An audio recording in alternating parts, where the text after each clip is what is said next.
Perfecto. Bueno, buenas tardes. Mi nombre es Soledad Herrera y soy la directora de Publicaciones Científicas de la Universidad de El Salvador. Les doy la bienvenida a este nuevo webinar en el marco de las propuestas del Vicerrectorado de Investigación y Desarrollo, que cuentan con la participación de las distintas unidades académicas y con el acompañamiento del equipo de educación a distancia de nuestra universidad. Antes de presentar a nuestro expositor de hoy, les recuerdo que tendrán acceso a la grabación de este encuentro en la misma página en la que se inscribieron.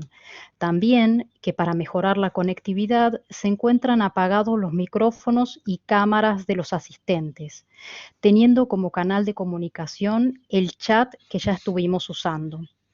En este podrán hacer tanto consultas técnicas en caso de dificultades para escuchar o ver la presentación, como también realizar las preguntas al expositor en el final.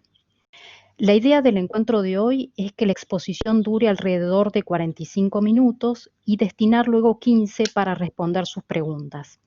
A continuación, le doy la palabra al doctor Daniel Martínez, decano de la Facultad de Medicina de la Universidad de El Salvador, quien presentará a nuestro expositor de hoy. Muchas gracias.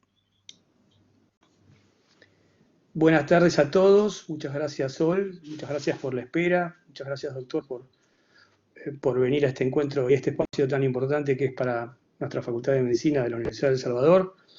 Y en este caso, bueno, voy a presentarles al doctor Eduardo López, que es el jefe del Departamento de Medicina del Hospital de Niños Ricardo Gutiérrez, es profesor de Pediatría de la Facultad de Medicina de la Universidad de El Salvador, es profesor titular de la Cátedra de Vacunas de la Facultad de Medicina de la Universidad de El Salvador, es también director de la carrera de especialista de infectología pediátrica en la Facultad de Medicina de la Universidad de Buenos Aires. Y es asesor, como muchos de ustedes saben, del Comité de Expertos del Ministerio de Salud de la Nación y de la Ciudad de Buenos Aires en la pandemia actual del coronavirus. Desde el 11 de marzo de este año, la OMS declaró la pandemia del coronavirus. Diferentes son las conductas realizadas por cada uno de los países afectados. Argentina decidió realizar una cuarentena estricta desde el 20 de marzo, hoy ya es el día 92, para poder organizar el sistema sanitario y llevar la curva de infectados de forma más escalonada. Y cuántas otras cosas más que el doctor seguramente nos va a contar. El doctor Eduardo López, profesor de la Facultad de Medicina y asesor del Ministerio, nos va a dar entonces esta charla. Le agradezco mucho, doctor Eduardo López, por estar aquí presente y le doy la palabra. Muchas gracias. Bueno, muy buenas tardes, pero disculpa por la demora, pero esto es superior a mí. Hoy yo voy a hablar un poco de lo que es este coronavirus, un poco algunas cosas de la parte clínica y un poco cómo viene la evolución de esta enfermedad.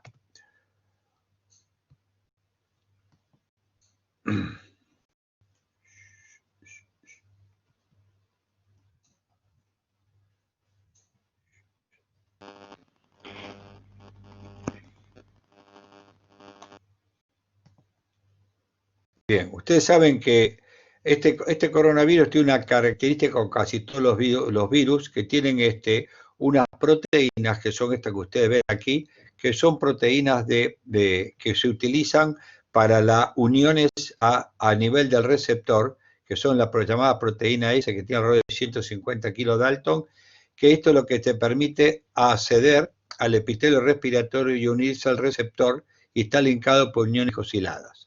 Y eso luego también tiene también una proteína de envoltura, diríamos, y una proteína de nucleocápside. La proteína de nucleocápside es la que se utiliza básicamente en la mayoría de los estudios que ustedes conocen como los métodos rápidos, utilizan la nucleocápside. Y la proteína S, que es el factor verdaderamente patógeno, que es la que se une al receptor. Y este receptor, diríamos, esto para que ustedes vean lo que es la porción de la proteína CS1, que es la proteína de fusión, diríamos que es un receptor que está presente en todo el tracto respiratorio, desde nasofaringe hasta pulmón, y en general es un receptor que es la enzima convertidora de la angiotensina, que está presente en la membrana celular de toda la célula del epitelio respiratorio, y también, aunque en menor medida, del epitelio gastrointestinal. Por eso muchos individuos comienzan a veces los cuadros de enfermedad por coronavirus con cuadros de diarrea. Esta unión al receptor es mucho más firme del COVID-19, del coronavirus SARS-2, que el SARS-1, que su primo hermano es 10 veces a 20 veces más importante esta fusión, diríamos. Y esto es lo que le permite diseminarse, la diseminación más fácil de persona a persona. En general, hasta hace el 22 de junio, la cantidad de casos que a nivel mundial se puso por esta enfermedad, por este coronavirus SARS-2, es de 9 millones de casos, fallecieron 471.000 y se recuperaron alrededor un poco más de la mitad de los casos, y tiene una mortalidad por sexo interesante, la mayoría son varones. La discusión de esta mortalidad está dada por dos causas.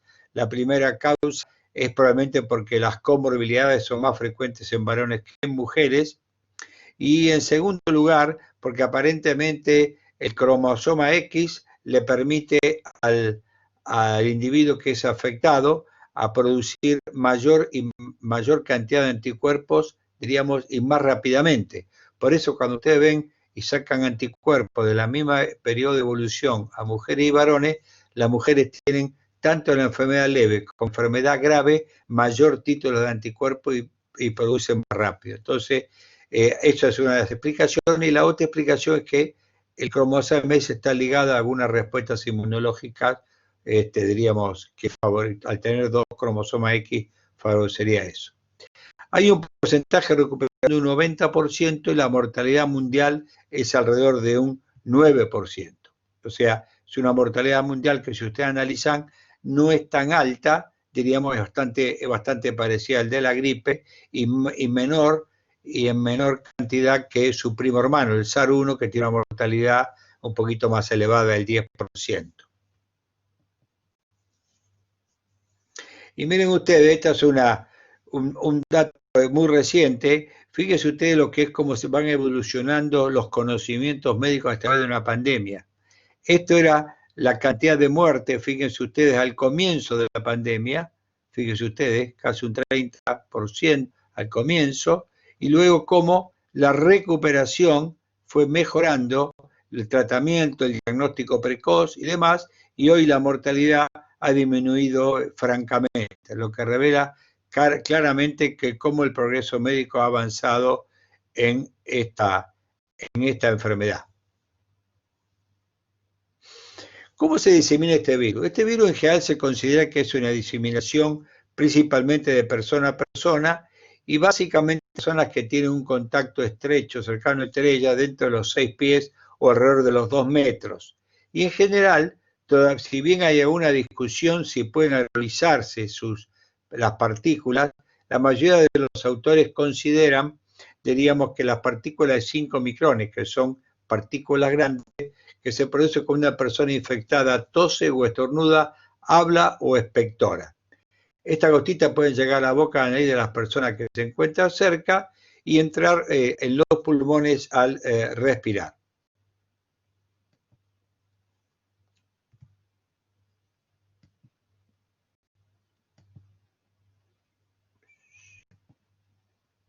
¿Cuál es el cuadro clínico que tiene esta enfermedad, no? Diríamos aquí, el cuadro clínico en general, ustedes analizan, yo construí esta especie de pirámide, diríamos, para que un poco entendamos todos cómo es la evolución. En general, hay un gran grupo de casos asintomáticos, pacientes con escasos síntomas, no consultan porque no tienen síntomas, son muy leves. En general, desde el periodo, aún con síntomas leves, eliminan el virus y lo pueden diseminar en la comunidad. Los casos asintomáticos, hay mucha discusión, diríamos, cuál es la capacidad que tienen para contagiar, si bien tenemos que aceptamos, diríamos que en algunos eventos, sobre todo en ambientes cerrados, diríamos, y cuando se rompe la distancia social por largos periodos, podrían tener los asintomáticos en un rol. El segundo grupo son los enfermos que tienen enfermedades más graves, que tienen, por ejemplo, dificultad respiratoria o fiebre, que requieren un grupo que consulta y algún grupo que requiere, que obliga a la internación. Este es un grupo que representa alrededor del 15%, y los pacientes en terapias, cualquier enfermedad grave que se descompense durante el periodo de internación, y finalmente el grupo más crítico, que es el que produce el fallecimiento, ¿no? Este grupo, todos estos pacientes, son pacientes que pueden generar admisión intrahospitalaria, especialmente al equipo de salud.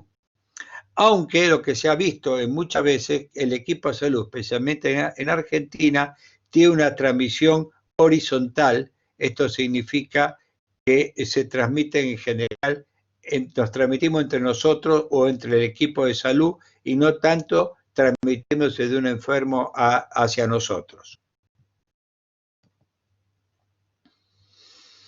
En general tiene, digamos, el primer país que, como ustedes saben, tuvo esta enfermedad fue en Wuhan, ¿no? En China, en el cual afectó a un número muy grande de individuos, y fue el periodo de cuarentena más grande del mundo, ya que obligó a poner en cuarentena más de 5 millones de personas, con una cuarentena muy estricta.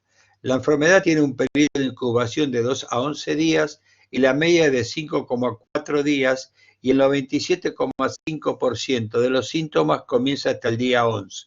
Si bien uno extiende por precaución hasta el día 14, y algunos autores han descrito hasta 20 días o 10 días el periodo de incubación. En China lo que se vio, este trabajo publicado en JAMA, que los casos leves representaban el 81%, los casos severos el 14% y los críticos el 5%. Este grupo, el severo y crítico, es el que se interna siempre, y en los cuadros leves muchas veces algunos individuos se internan, más que nada en Argentina, por un criterio de aislamiento. Pero en general los cuadros leves no es necesario que se internen, ¿no?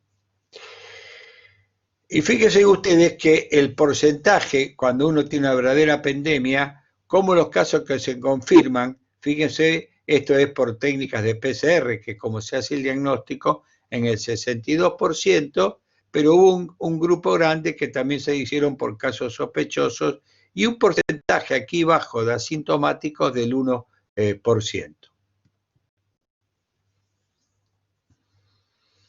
La distribución por edad es muy interesante. A diferencia del virus de la gripe, diríamos, esta es una enfermedad que impacta, diríamos, a todas las edades, pero es mucho más bajo en los individuos de abajo de 10 años. Fíjense ustedes que en los trabajos de China, los individuos menos de 10 años fue el 1%, y de 10 a 19 años fue otro 1%. Sin embargo, nosotros, como luego vamos a ver, en los individuos de niños y adolescentes, el número es bastante más alto y se acerca casi al 10%.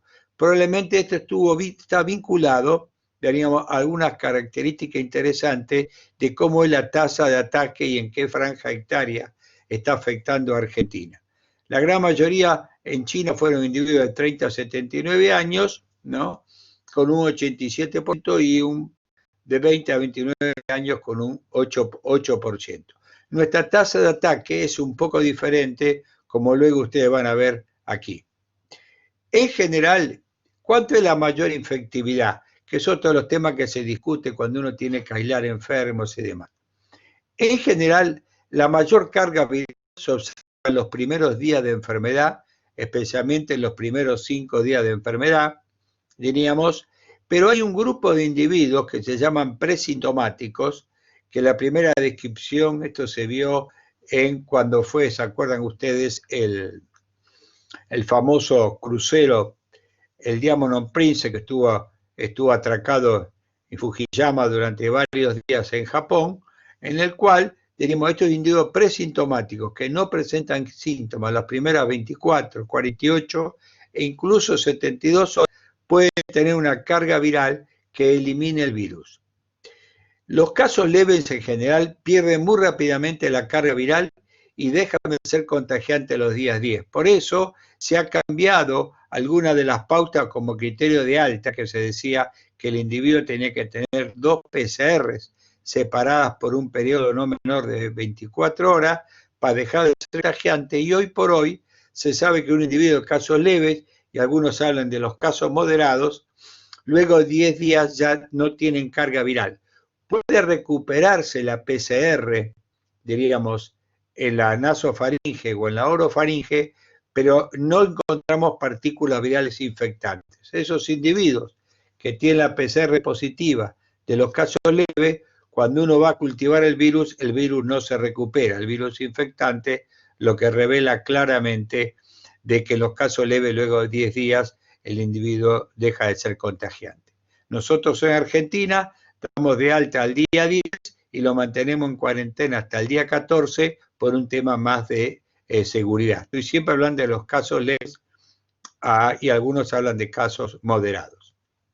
En general, la evolución clásica del COVID-19 es muy característica. El día 1, el individuo puede presentar múltiples síntomas, muy pocos síntomas o síntomas muy inespecíficos, como fiebre, tos, odinofagia, síndrome gripal, anosmia, cefalea, pérdida del gusto, mialgia, fatiga.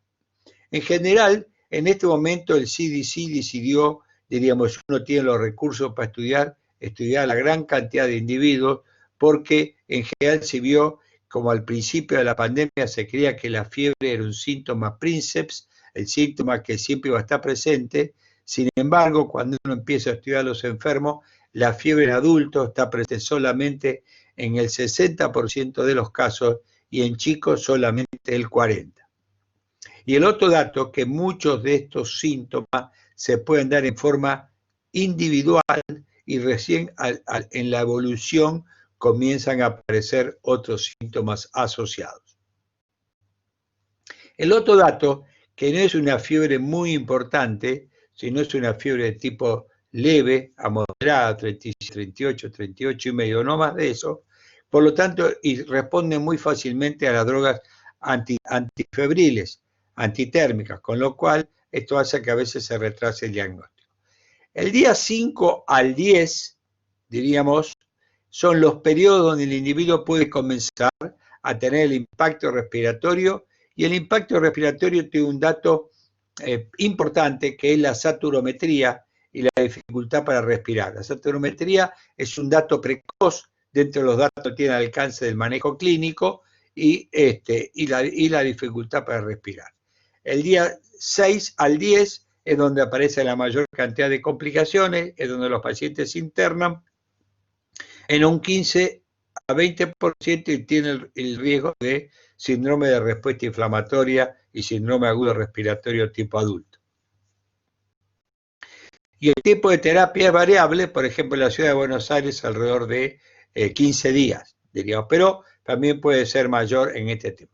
En este gráfico que está en inglés, les pido disculpas, pero es interesante, uno puede decir que la severidad de la enfermedad tiene como un curso a través del tiempo en el cual una fase que dura 5 a 6, 7 días es la fase de respuesta viral, en el cual el individuo tiene los síntomas de inicio que comentamos, teníamos, y tiene una respuesta de laboratorio importante, que es en general, acá hay tos, la tos habitualmente seca, no es una tos muy productiva, pero a veces puede ser productiva, puede aparecer cierto grado de la fiebre y puede dar fatiga. Y lo que tiene siempre el laboratorio muy frecuentemente es la linfopenia,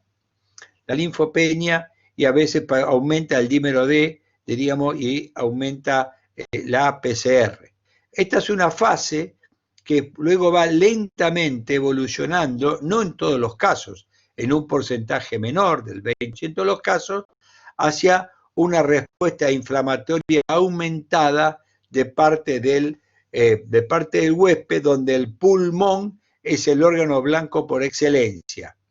Y en general, acá se expresa por fatiga y acá se expresa por la saturometría patológica. Y si ustedes hacen una tomografía computada, uno va a observar imágenes que tomografistas, los expertos en imágenes, plantean como bastantes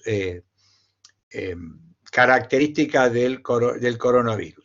Por otro lado, el aumento del dímero D, diríamos como el aumento de la PCR y la linfopenia y la ferritina, son parámetros que significa que el paciente va entrando a la respuesta inflamatoria, que es una gran producción de citoquina, una cascada de citoquina y un síndrome de hipercoagulabilidad, que es el síndrome hiperinflamatorio, diríamos que en el cual el individuo puede tener el síndrome de respuesta inflamatoria sistémica, puede tener el SARS y puede tener shock. Y acá hay, básicamente, aparentemente, de todas las interleuquinas que se ponen en juego, la interleuquina 6 es la que tendría mayor rol. Hay un aumento importante del dímero D, puede haber aumento de troponina, se haya afectado el corazón, y ese individuo que habitualmente en su fase mayor requiere terapia intensiva. Y si ustedes analizan este esquema, hay como una fase precoz, una fase temprana y una fase severa, que es un poco la que yo le comenté, y en la fase severa es donde hay este síndrome severo de embosis en la pequeña circulación, diríamos que lo han descrito muy bien los italianos, ¿no?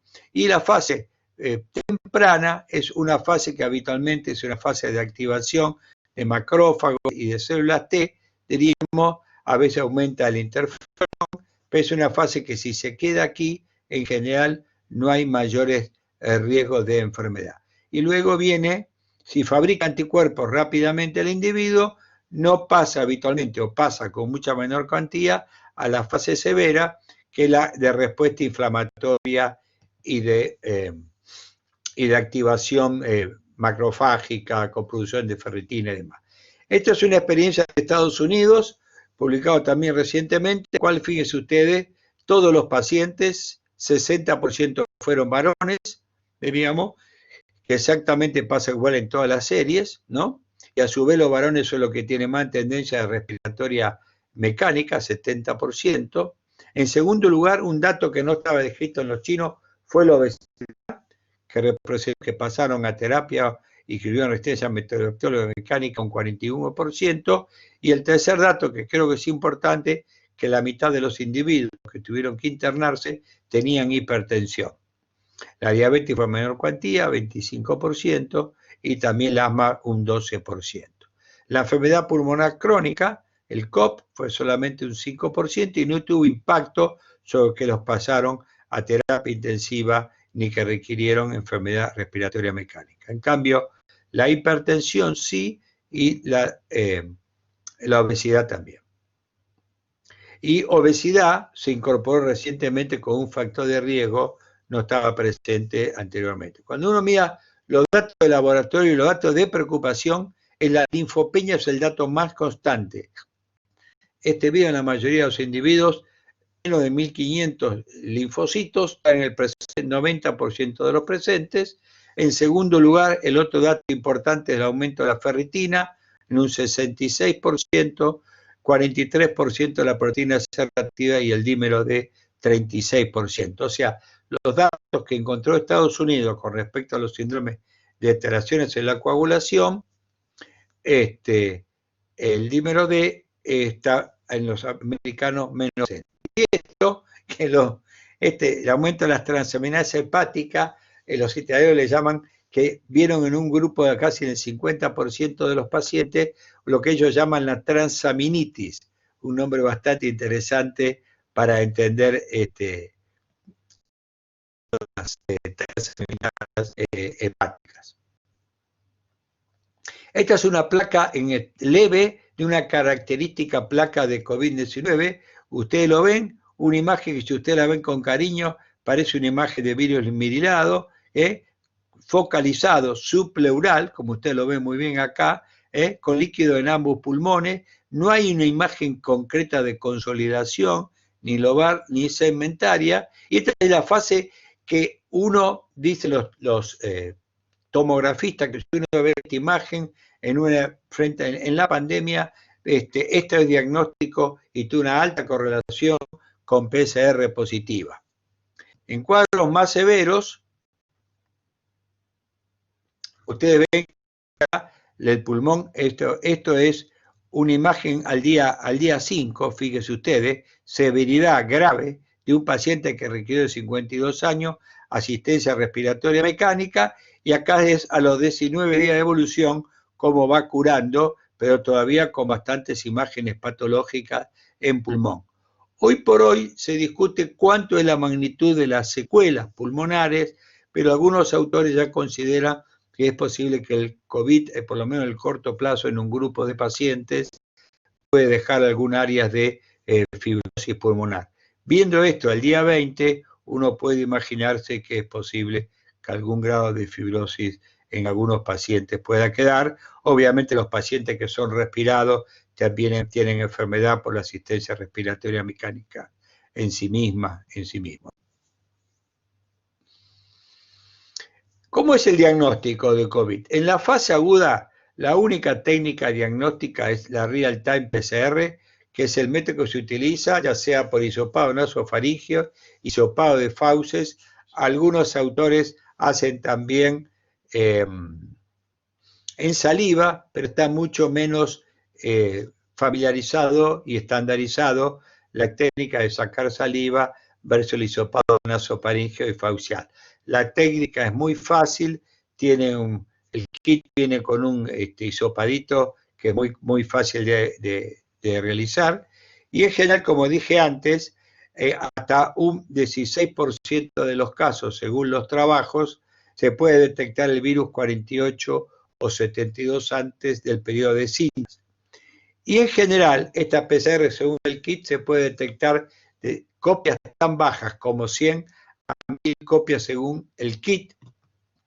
Y los pacientes excretan virus cultivable alrededor de 5 días. Yo puse una semana, que es el periodo máximo de las publicaciones, pero los pacientes graves y que van a terapia intensiva excretan mucho mayor tiempo el virus con partículas virales infectantes. Y ahí, en los procedimientos de respirador y asistencia respiratoria mecánica, está el riesgo de que se aerolicen partículas y que esta también sea una fuente de contagio, diríamos, en las áreas de terapia intensiva. Por lo tanto, en las áreas de terapia intensiva y los pacientes graves, el manejo de estos enfermos tiene que ser mucho más estricto por el riesgo de aerosolizar partículas cuando tosen, cuando se respiran, diríamos, y contagiar.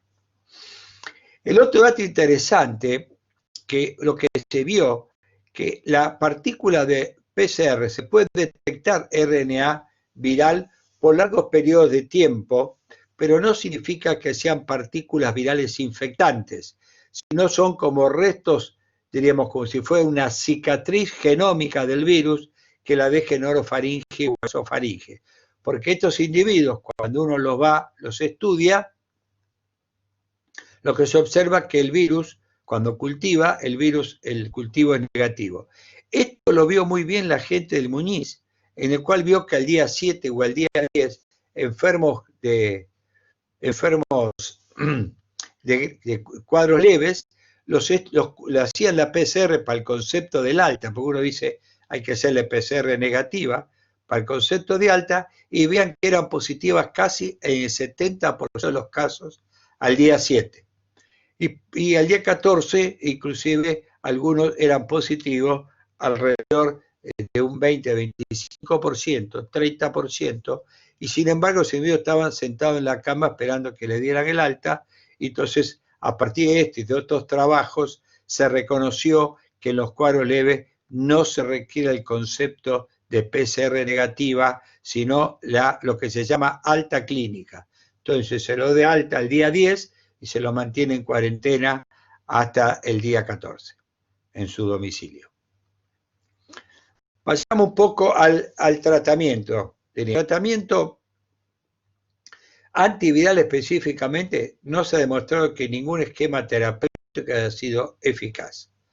Hay esquemas propuestos como drogas antirretrovirales, como la hidrocloroquina, sola o asociada a citromicina, el remdesivir u otras drogas antirretrovirales que en realidad hoy por hoy no están ofreciendo una gran ventaja terapéutica. En cambio, un dato que es interesante es el plasma o suero de convaleciente, ¿no?, que está mostrando resultados prometedores, que son los individuos que han tenido la enfermedad y que luego de 21 días, que es donde empieza a tener la mayor concentración de anticuerpos neutralizantes se puede utilizar, diríamos, para transfusión en estos pacientes. Su indicación todavía no está definida, y ahí hay dos grupos de trabajo. Un grupo que lo están dando cuando el paciente está grave, y otro cuando el paciente está en cuadros leves. Y yo creo que faltaría la del medio, que es cuando el individuo presenta cuadro leve, pero presenta algunos parámetros de laboratorio o tomográficos de que el paciente puede evolucionar mal, como aumento del dímero D, como aumento de la ferritina, como la linfopenia o la PCR, y yo ahí le daría para que no pasen o no evolucionen a la fase de terapia intensiva. Esto es general, si ustedes se acuerdan, hasta el día 7, 10, y en los pacientes más graves más tiempo, el virus todavía está presente, diríamos, y el virus está presente, por lo tanto, este uso del suero convaleciente puede tener un rol bastante claro hasta el día 7 y 8. Y después está el manejo de las complicaciones. Los trastornos de la hipocoagulabilidad, como aumento del dímero D, en el cual se utiliza profilácticamente un individuo que tiene aumentado el dímero D, acuérdense que es 0,5 microgramos, y después de 50 años, el dímero D hay que agregarle 10 microgramos por cada año, que es decir, que un individuo de 80 años, el dímero D no es 0,50, sino es 0,80. O si tiene 70, es 0,70. Este es el valor normal, diríamos. Entonces, cuando este dímero D está aumentado, nosotros estamos usándolo cuando aumenta más del 30%, usamos heparina de bajo peso molecular diariamente para ver la evolución. Diríamos, esta heparina ya está estancado su uso en distintos países a nivel mundial, se sabe que tiene rol, que es importante. Con respecto a qué pasa con la respuesta inflamatoria, PCR aumentada, ferritina aumentada, linfopenia, y si ustedes pudieran dosar interleuquina 6, que es un parámetro importante, diríamos el uso de corticoides, y puede incluir anticuerpos monoclonales para la interleuquina 6, el toxicilizumab, diríamos también puede ser una terapéutica adecuada. Los corticoides se pasan diariamente por un periodo corto, y anticuerpos monoclonal se pasa alrededor de 3 o 4 días. Y pues queda la asistencia respiratoria mecánica, y todo el mundo le pone antibióticos cuando tienen imagen tomográfica patológica por el riesgo de infección. Les comento que la radiografía simple de tórax, frente y perfil, en los estadios precoces, como la imagen que les mostré, puede dar resultados normales. Por eso muchos autores consideran que es mucho más lógico hacer una tomografía computada o eventualmente, por si hay algo, compromiso pleural, una ecografía. Nosotros creemos que la tomografía es importante. Vayamos a analizar esto, que es los pacientes presintomáticos. Son pacientes que eliminan el virus 24 a 72 horas antes de presentar síntomas. Su incidencia, la que ya le mostré, 6,4% en Singapur, 12,6% en China, pero en el crucero llegó hasta el 20-25%, diríamos, de pacientes presintomáticos, diríamos, en este tema, ¿no?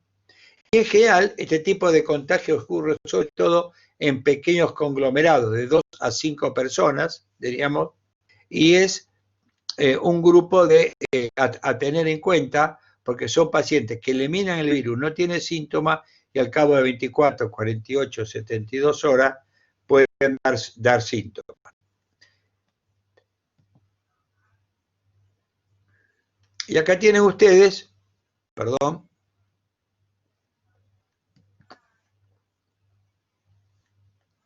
fíjense ustedes, ¿no? Este es el día 0, y cómo hay en individuos en el periodo de incubación ya están eliminando el virus, esto es CT, que son los ciclos del ciclador, como acá ustedes tienen ya francamente positiva. El ciclador en general, según los estudios, los puntos de corte es 35 y algunos hablan de 40. O sea, cuando ustedes empiezan a ciclar y rápidamente da positivo, significa que tiene mucha carga viral, porque en cambio cuando usted requiere muchos ciclos, significa que la carga viral es pobre. Y en general se considera por encima de 40, nadie discute, y hoy en día ya hay trabajos que por encima de 35 la carga viral ya no es infectante. Y ustedes ven, cuando ya tienen después de los síntomas, cómo los virus permanecen. Estos son 3 pacientes, cómo los virus permanecen, y que luego del día, en este caso, pacientes que se internaron, después del día 9 ya desaparece la real-time PCR. Son pacientes asintomáticos, y fíjense ustedes cómo también eliminan el virus con menor carga viral, ¿lo ven? Ustedes lo comparan, ¿no? Y la mayoría están muy cerca del borde de considerar positivo, pero también cómo pueden eliminar la enfermedad. Por eso, como tienen una menor carga viral, los asintomáticos, la OMS dice que pueden contagiar, pero nadie sabe cuánto es la magnitud de la importancia como respecto a grandes transmisores de la enfermedad.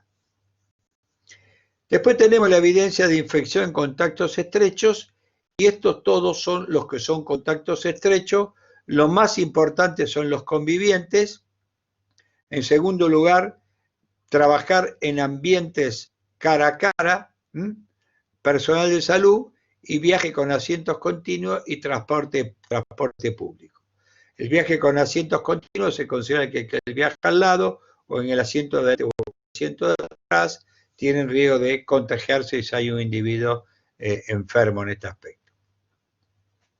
Fíjense ustedes cuánto impacta esto en contactos estrechos. Esto es un estudio, diríamos, de 4.950 contactos estrechos, el número de positivos 129, relativamente bajo, 2,6%, de los cuales, diríamos, el riesgo de contagio en convivientes fue el 10%, y a ustedes les llamaría la atención, porque uno diría, este dato parece un poco bajo.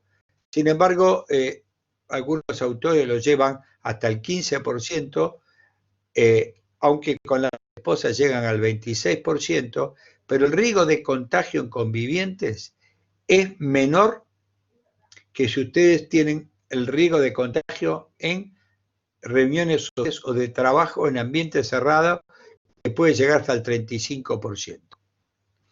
A mayor edad, mayor riesgo de contagio. Fíjense ustedes, los de mayores de 60 años tienen un 4,2% de contagio, teníamos como franja etaria comparado con menor en los chicos pequeños. La acción intrafamiliar, siempre o de amigos íntimos, es la más frecuente que encontró en China. La tasa de ataque, fíjense ustedes, al 10%, en Estados Unidos 10 al 5% en la familia, con un índice de confidencialidad de 2,9 a 31,8, pero en reuniones sociales, aún de corta duración, 35%. Y recientemente se agregó un dato interesante, que son los supercontagiadores, individuos que tienen una alta carga viral, que no se enferman más, pero que tienen alta capacidad de transmisión. Y es el individuo que entra al baby shower de Necochea y contagia a 18, o el individuo de Capitán Sarmiento que fue a comer un asado y contagió a 10 personas. Estos son lo que se llaman supercontagiadores o superpropagadores, como otros lo llaman, que son importantes para la transmisión de la enfermedad. Situación de Argentina. Espero que no esté muy aburrido, vamos a tratar de... Bueno, en primer lugar, ¿cómo se definió caso sospechoso? Ustedes se acuerdan que al principio de la enfermedad, diríamos, se decía que tenía que tener fiebre y para tener cuadro clínico, para poder hisoparse. Sin embargo, fíjense ustedes que toda persona, actualmente se cambió el caso sospechoso porque se vio que la fiebre no era un dato de enorme valor. Entonces se la puso la fiebre como un dato más, como ustedes ven acá. Fiebre, tos, odinofagia, dificultad respiratoria, pérdida del gusto, pérdida del olfato, sin otra etiología que explica completamente la pérdida del gusto. En general, hoy en día, todo individuo que pierde el olfato o pierde el gusto en forma aguda, amigos, es coronavirus, COVID-19, no se demuestra lo contrario. Y en general, que resida en zonas de transmisión local, que es la nuestra. El conurbano bonaerense, Chaco, parte de Río Negro, como el Valle y como Bariloche, que son las zonas de transmisión comunitaria.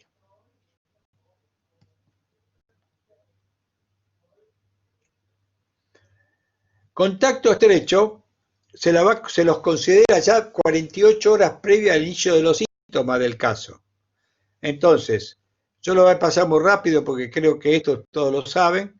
Se considera contacto estrecho a toda persona que haya proporcionado cuidados a un caso confirmado mientras el caso presentaba síntomas durante las 48 horas previas al inicio de los síntomas y que no haya utilizado la medida de precaución adecuada. La medida de precaución es el distanciamiento, básicamente. No alcanza con el barbijo, les aclaro, para que no haya duda. Y fíjense ustedes, acá está la otra. Cualquier persona que haya permanecido a una distancia menor a 2 metros con un caso confirmado, mi caso presentaba síntomas o 48 horas previas por el periodo presintomático, al menos 15 minutos. Entonces, la definición de contacto estrecho es: voy corriendo, paso un individuo, lo paso y sigo corriendo. ¿Eso es contacto estrecho o no? Viene el señor de la pizza, me deja la pizza, yo voy y le pago. ¿Cuánto tarda? 3 minutos. ¿Eso contacto estrecho? No. Rompí el distanciamiento social, pero no mantuve los 15 minutos permanentes. ¿Está bien? Esto para que entiendan. Entonces, cuando uno va a caminar en esta recreación social que se permite, la clave es no sentarse a contarle que se divorció de la mujer o que estoy por casarme con un tipo lleno de guita, pintón, y que me voy a vivir a Marbella. ¿Está bien? Porque ahí tarda uno más de 15 minutos. Y los más comunes son convivientes, visitas y compañeros de trabajo. Los que más se rompen este mecanismo. En barrios populares más se flexibilizó, porque en los barrios populares hay condiciones cuando ustedes analizan causa de riesgo en los barrios populares, en las poblaciones vulnerables, el hacinamiento es el dato más importante para la transmisibilidad. Todas personas que compartan la habitación, baño, cocina con casos confirmados. Les voy a comentar qué pasó en Valvanera. En Valvanera son zonas de inquilinatos o casas tomadas en el cual comparten la cocina y el baño para 3 familias. ¿Me explico? Y por ahí comparten la habitación 3 o 4 individuos, con lo cual se dan cuenta que a ustedes ahí tienen que ser muy flexibles en la definición de contacto estrecho. Lo mismo en esos barrios que concurran a centros comunitarios, como comedores, como club, parroquia, paradores en situación de calle y que han mantenido menos de 2 metros durante 15 minutos. A estos individuos todos se los considera contacto estrecho y si hay un caso confirmado, al día 7 se los hace el estudio de hisopado a todos. Situación global de la Argentina. La Argentina, si ustedes analizan, dos lugares se llevan prácticamente el 93% de los casos, que es Cava y Ciudad de Buenos Aires. Y si ustedes agregan Chaco, estamos en el 95-96%. Lo demás, fíjese, Río Negro, Córdoba, Santa Fe, Neuquén, y todo el resto de la provincia no llega a 900 casos. Es un poco menos de 900 casos. ¿Qué significa? Que si uno analiza la situación desde el punto de vista epidemiológico, yo tengo que poner todos los esfuerzos en esta área.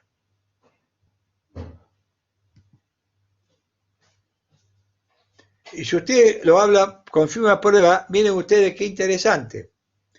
Fíjense ustedes, primero Argentina tiene un grupo relativamente alto, fíjense ustedes, de casos confirmados, tenemos más de 40.000 casos, y fíjense ustedes que de adolescentes y hasta 9 años, después vamos a ver cómo evolucionan, representan un número bastante alto, alrededor del 10% de los casos, que es bastante distinto al 2% de China y demás.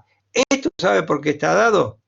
Porque en los barrios populares, cuando hubo los brotes, hay mucha gente joven y hay muchos chicos, y hay muchos adolescentes.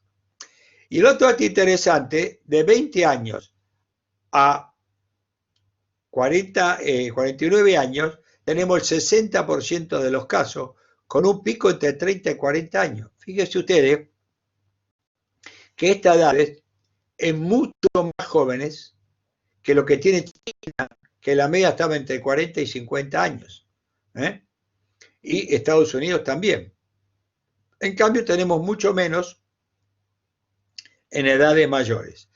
Esto desde el punto de vista técnico, que poca gente lo comenta, no es un tema menor, porque al tener adultos jóvenes como causa de enfermedad, son los individuos que si no tienen comorbilidades, menos se complican. ¿Está claro? Que menos se complican, que requieren menos internamiento y menos terapia intensiva. Por eso, cuando uno aumenta el número de casos, y aumenta el número de casos, uno tiene que chequearlo contra edad y comorbilidades. Porque si uno dice, me tengo acá, el riesgo de que se compliquen es mucho menor. En cambio, si lo tuviera más a la derecha, el problema es mucho mayor. Y si ustedes ven en los fallecimientos, hasta 29 años prácticamente no tenemos fallecimientos. Tenemos 0.02, 0.2, nulo, fíjense ustedes. Y hasta 30, 40 años, 0.2. Que sí que el pico empieza a partir de los 60 años. Y ustedes ven como la mortalidad llega al 25% prácticamente en mayores de 80 años, creo que es 23%. Y un 16% entre 70 y 79 años. Quiere decir que si usted tiene que hacer una medida muy estricta de cuarentena, el resguardo social de los mayores de 60 años es muy importante, porque fíjense ustedes, acá están debajo del 2,5% y acá están al 7%, duplican. Por eso es que el resguardo social domiciliario de los adultos mayores es muy importante. El otro tema que ustedes tienen que analizar, y voy terminando, creo voy en tiempos, espero que sí, ustedes tienen acá que estos son los geriátricos. Entonces, cuando uno tiene, fíjese, en los geriátricos, caso uno dice, bueno, están todos en buen estado general. Alguno de ellos va a requerir terapia intensiva y lamentablemente algunos de ellos fallecen. Por eso los brotes en los geriátricos te aumenta la mortalidad. Muy bien, Luciana me está diciendo que ya estoy con el tiempo cerca, creo que me faltan 2 diapositivas. ¿Qué hizo Argentina? Cuarentena. ¿Cuáles son las medidas mundiales? Cuarentena, testeo amplio y rastreo. La cuarentena no puede ser escalonada y no puede, en parte, y no puede ser tomada tardíamente. Hay que tomarla precozmente, diríamos, todas las variables al mismo tiempo, como se ven acá, diríamos, y el resguardo al adulto mayor y comorbilidades. Y el segundo que aconsejan es el testeo amplio. El testeo amplio no es un tema menor, porque a medida que ustedes amplían el testeo, le va a aumentar el número de casos, pero a su vez, al testear, aíslan y evitan que los individuos sigan transmitiendo el virus en la comunidad. Y el rastreo son la búsqueda de los convivientes familiares y los contactos estrechos, puerta a puerta, interrogatorio, y hacerles hisopado, aunque no tengan síntomas, que es lo que se está haciendo en la ciudad. Entonces, ¿qué números se miran para ver si estamos bien en una pandemia? Primero, el índice de contagiosidad, que en este virus es el R famoso, el RO, que en este virus es de 2 a 3, y si uno mitiga y hace las medidas que corresponden, en la ciudad de Buenos Aires en este momento es 1.4 el RO. Lo ideal es que llegue a 1 o debajo de 1. Cuando un individuo llega a 1, puede contagiar a 1. Cuando un individuo llega debajo de 1, no puede contagiar. Y ustedes se miran, fíjese, el 8 de mayo, la provincia de Buenos Aires duplicaba, diríamos, Córdoba cada 45 días, Chaco cada 25, Río Negro cada 32, El resto de la provincia de Buenos Aires sin el AMBA, 114 días, por eso el interior de la provincia de Buenos Aires casi no tuvo casos, pero el AMBA, Capital Federal y conurbano, cada 18 días, y todo el país cada 25. Si nosotros hubiéramos mantenido estos datos, el número de casos no hubiera aumentado como aumentó. Y acá tienen ustedes, en la cual cuando se introdujo la cuarentena, ¿por qué se introdujo? Porque el número de casos se duplicaba cada 3,3 días. Déjame un ejemplo, López. En Italia, y en España, el número de casos se duplicaba cada 3 o 4 días. Si nosotros no hubiéramos hecho la cuarentena, hubiéramos estado con el número de casos muy parecido a Italia. Cuando hicimos la prórroga 1 y prórroga 2, y llegamos al 7 de mayo, estábamos 25. Estábamos bastante bien. Sin embargo, instalamos el famoso cuadro de la famosa cuarentena, ¿se acuerdan ustedes? Acá están las dos primeras prórrogas, la situación geográfica, o sea, cada jurisdicción podía ir flexibilizando, diríamos, para pasar a la fase 4 o a la fase 5. Esto lo hicieron muchas provincias del interior y esta lo hicieron muchos partidos de la provincia de Buenos Aires.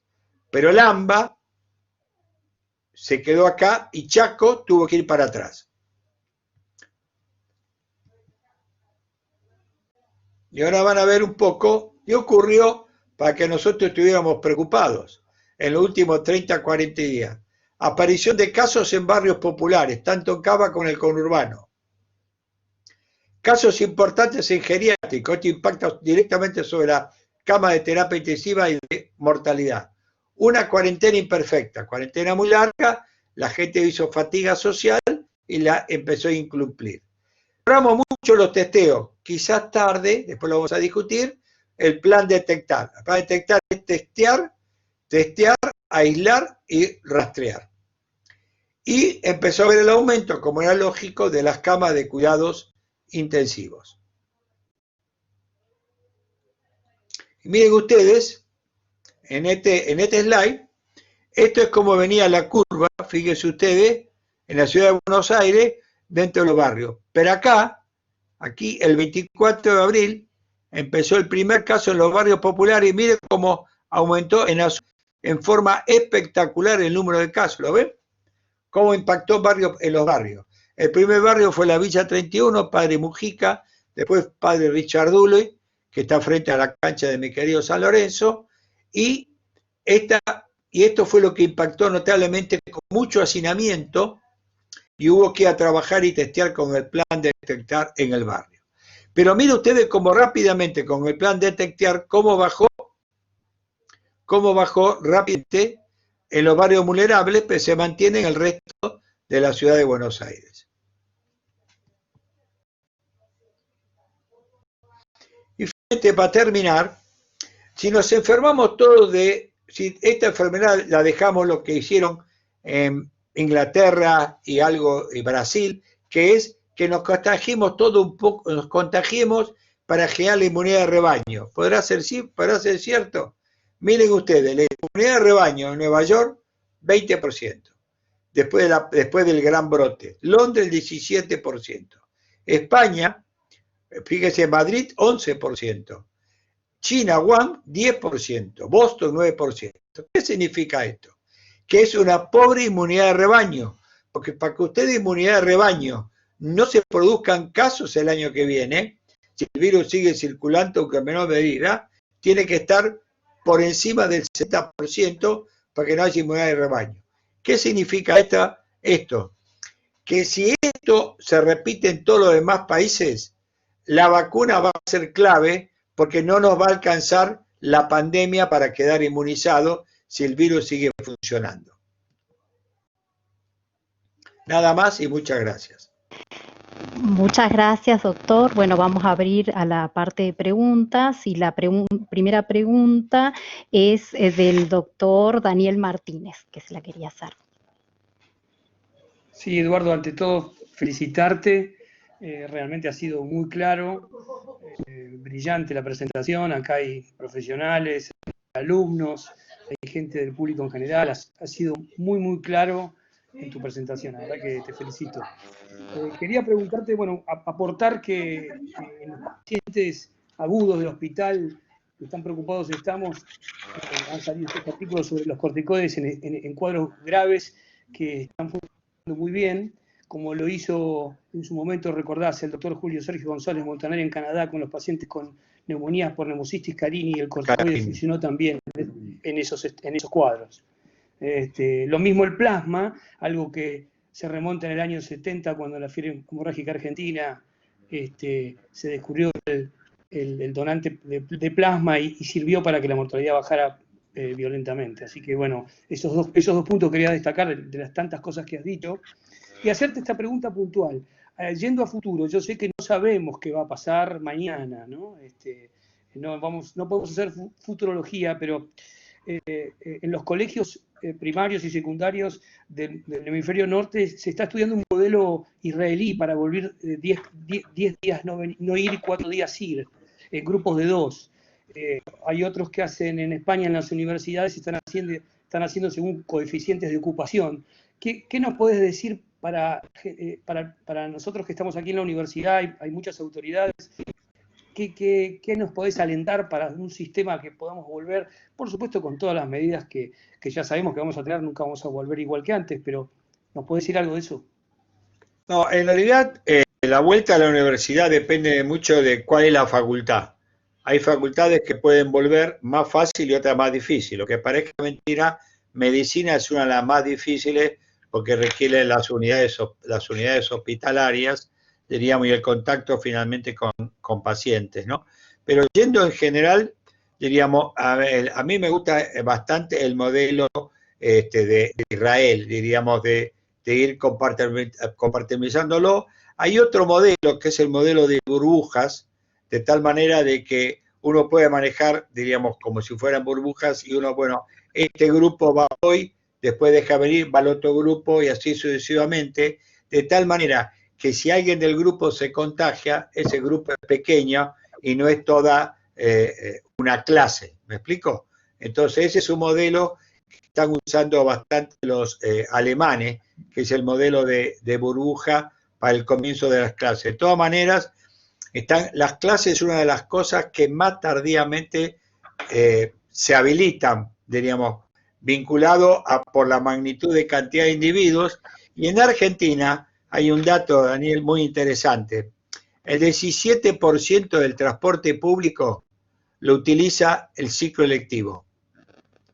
Para que vean ustedes cuál es el impacto de la enseñanza, tomando primaria, secundaria y universitaria, sobre el transporte público, que es un lugar donde se contagia mucha gente, ¿no? Quiere decir que ahí cada facultad va a tener que perfilar algún modelo. Yo lo hablé hace poco con Barbieri, que me llamó, y bueno, la idea es trabajar de alguna manera más fácil a unos que a otros, ¿no? Diríamos, pero creo que me parece que el modelo de burbuja me parece que puede ser un modelo interesante, ¿no? Perfecto, Eduardo, gracias. Muchas gracias, doctor. Nadia pregunta, dado la última aclaración de la OMS sobre la transmisión por objetos, si nos deberíamos cuidar de ellos, a su entender.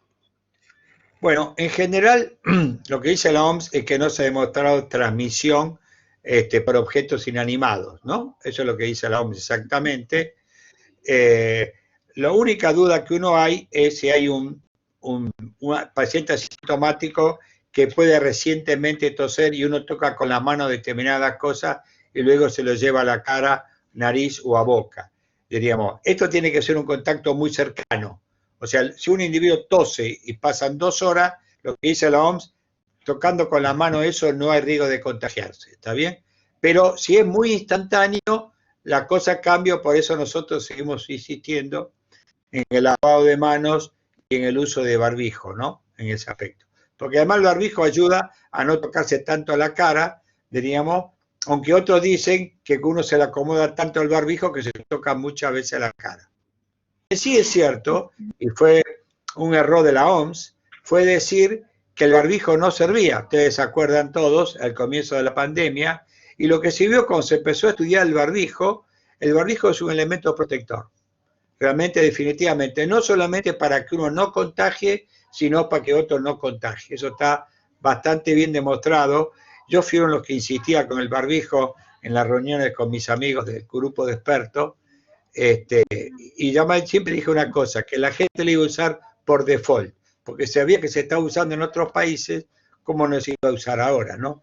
Pero diría que, desde el punto de vista de transmisibilidad, superficies tienen mucho menos riesgo de que estar cercano a una persona por un tiempo más de 10, 15 minutos, ¿no? Perfecto. Hay 3 preguntas vinculadas con el tema de los testeos.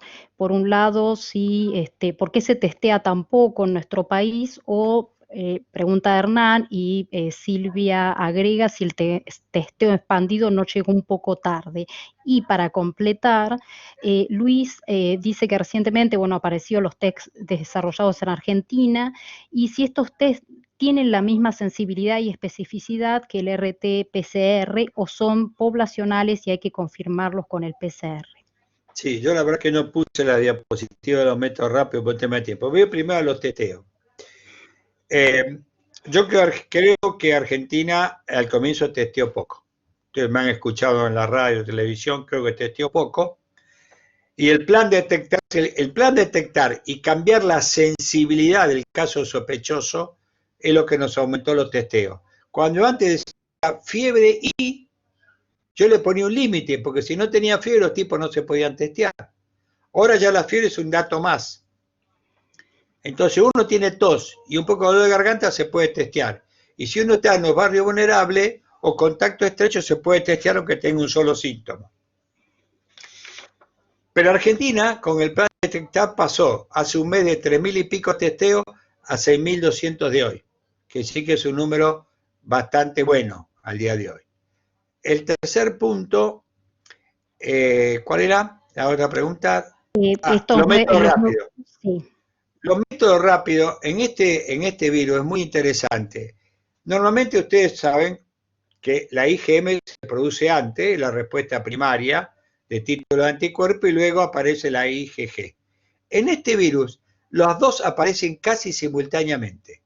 Entonces, definir infección precoz por IgM o tardía por IgG aquí no sirve. El segundo punto, que como método diagnóstico no sirve, porque casi nunca ninguna de las dos inmunoglobulinas, ni la IgM ni IgG, aparecen antes del día 8. La mayoría es alrededor del día 10 al 14. Por lo tanto, como método diagnóstico precoz para un encuadro agudo no sirve. Por eso lo único que sirve es la PCR. Ahora, si usted me dice, ¿para qué me sirve los métodos rápidos? Uno, me sirve para hacer prevalencia, saber cuánta gente está infectada luego de una pandemia o en una fábrica, supongamos. Segundo, me sirve para ver si tuve contacto con el virus. Si me da positivo, tuve contacto con el virus. Tercero, puede, entre comillas, tener un correlato de protección. Y esto es discutible. Por en general, la mayoría de los métodos rápidos lo hacen con todo el virus o con la proteína del núcleo cápside. Y no lo hacen con la proteína S. Hay algunos que lo hacen con la proteína S, que es la que elabora los anticuerpos neutralizantes, que son los verdaderamente protectores. ¿Está bien? Por eso, hoy por hoy, para saber si uno está protegido, tiene que hacer anticuerpos neutralizantes. Sin embargo, en los estudios que se han hecho en distintos países, los anticuerpos neutralizantes, en el 97% de los individuos, producen anticuerpos neutralizantes, de los que se infectaron. Por lo tanto, las reinfecciones, que se discutió con un tiempo, prácticamente no tiene rol, no tiene importancia. Entonces uno no tiene por qué, uno no se va a reinfectar por el virus mientras el virus no mute en forma muy importante, ¿no? Que sí que el método rápido, y hay dos métodos rápidos, antes que me olvide, está el método del pinchazo para anticuerpos, el del dedo, que son métodos de 20 minutos, que son métodos cualitativos, y después está el método de ELISA, que es una técnica de ELISA no inmunocromógena, como el primero, la técnica de ELISA o de quimioluminiscencia, que hay que sacar sangre de vena y en 3 horas está el diagnóstico. La ventaja de la quimioluminiscencia y de ELISA es que te mide títulos de anticuerpos, por lo menos de IgG. El otro tema es que los métodos rápidos, el valor de la IgM tiene muy poco valor, los métodos rápidos inmunocromógenos, los de 20 minutos, porque tiene muchos falsos positivos, ¿no? Entonces hay que medir la IgG, hay que mirar la IgG, que es menos sensible, 80, 85%, quizás menos, pero es muy específica, arriba del 90%. Que si yo me mido por el método rápido, de pinchado de dedo, en 20 minutos y tiene IgG positiva, es que tuvo contacto con el virus. Perfecto. Con respecto al tema de contagio, hay como 3 preguntas que están un tanto vinculadas. ¿Cuál es el grado de contagio de los asintomáticos, de Luciana? De Sonia, si las personas que han padecido la enfermedad pueden volver a contagiarse. Y por último, José María pregunta, ¿qué características pueden observarse para identificar a un superpropagador? Está bien. Bueno, la primera es el asintomático, un grupo, cuando hace los síntomas, en realidad eran presintomáticos. La aclaro para que ustedes entiendan de que el asintomático puro es aquel que no hace ningún síntoma durante los 14 días. El individuo que no hace síntomas los 14 días sintomático, fabrica anticuerpos para él, pero miren qué interesante. Los títulos de anticuerpos son menores que los tipos que tuvieron la enfermedad. Y a medida que usted tiene una enfermedad más grave, diríamos, usted fabrica mayor título de anticuerpos. Quiere decir que el virus persiste mucho más y siendo un estímulo antigénico a medida que la enfermedad sea más seria. Los asintomáticos tienen títulos menores de anticuerpos, pero los tienen. Ahora, ¿cuánto contagian? Y es la pregunta del $1.000.000, porque si uno supiera cuánto contagia, uno puede armar partidas para esto. La OMS dice, contagia, pero no sabemos cuál es la importancia dentro de la pandemia. Los americanos dicen que contagian, pero no dicen cuál es la magnitud. Y cuando uno mira cuánto contagian los asintomáticos puros, en algunos trabajos no superan el 3, 4, 5%. O sea, es bajo la capacidad de contagio que tienen los asintomáticos puros. La otra pregunta, ¿cuál era? ¿La del medio? La del medio era si los que ya padecieron la enfermedad pueden volver a contagiarse. No, hoy por hoy se vio que no hay reinfección por ahora mientras el virus no mute. ¿Y la tercera? Y la tercera era los supercontagiadores o los superpropagadores. Los superpropagadores. ¿Qué características tienen? ¿Cómo se puede identificar? No, se identifican secundariamente, por eso uno dice que hay que trabajar la medida de mitigación, porque son individuos que hoy tienen pocos síntomas, o por causa genética, o porque tienen mucha capacidad de producir anticuerpos, eliminan mucha cantidad de virus, y ellos en sí mismos no hacen una severa enfermedad. ¿Está bien? Perfecto. Entonces, yo les voy a contar un ejemplo práctico. Yo estoy manejando una familia que se contagiaron los adultos mayores, con muy pocos síntomas. Se contagiaron en realidad de un kinesiólogo que venía a hacerle a la casa masaje a uno de los padres. Se contagiaron los padres con muy pocos síntomas, muy pocos síntomas. A los días se contagiaron los hijos también, fíjense ustedes. Los 2 hijos, que son adultos, no adultos jóvenes, pero adultos, también se contagiaron. Fíjense ustedes cómo una transmisión intrafamiliar, que es lo que americanos los famosos clúster, donde entra un propagador y rápidamente contagia, ¿no? Esto es el baby shower de Necochea. En Montevideo fue famoso. En Montevideo vino una señorita, que voy a decir el nombre, que se llamaba Carmela, a un casamiento en el cual el matrimonio, el marido era... El que se casaba, el novio, era médico, traumatólogo. Y vino Carmela, que vino de Milán, y contagió a 80. Ambiente cerrado, mucha congregación, mucho entusiasmo en un casamiento, y Carmela, gran relaciones públicas por todos lados, contagió a 80. Fíjense ustedes lo que es el gran propagador, ¿no? Así que no lo podemos identificar sino es a posteriori. Doctor, vamos a ir cerrando, pero le quería hacer dos preguntas de distinta naturaleza para que estuvieran más o menos tocados todos los tópicos en general que estuvieron Sí, preguntando. Por un lado, el tema del plasma, ¿no? sí.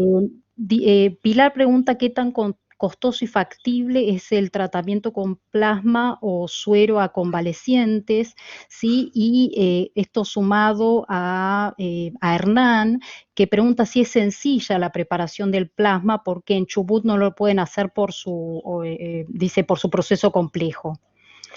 No, le digo, yo creo que es gratuito, voy a ser honesto, creo que hay protocolos, se haciendo un trabajo nacional, hay centros que juntan gente, el Clínicas, el Durán, el CEMIC, de los que me acuerdo, creo que el alemán también, debe estar el italiano, supongo. O sea, hay varios lugares donde los convalecientes pueden donar plasma.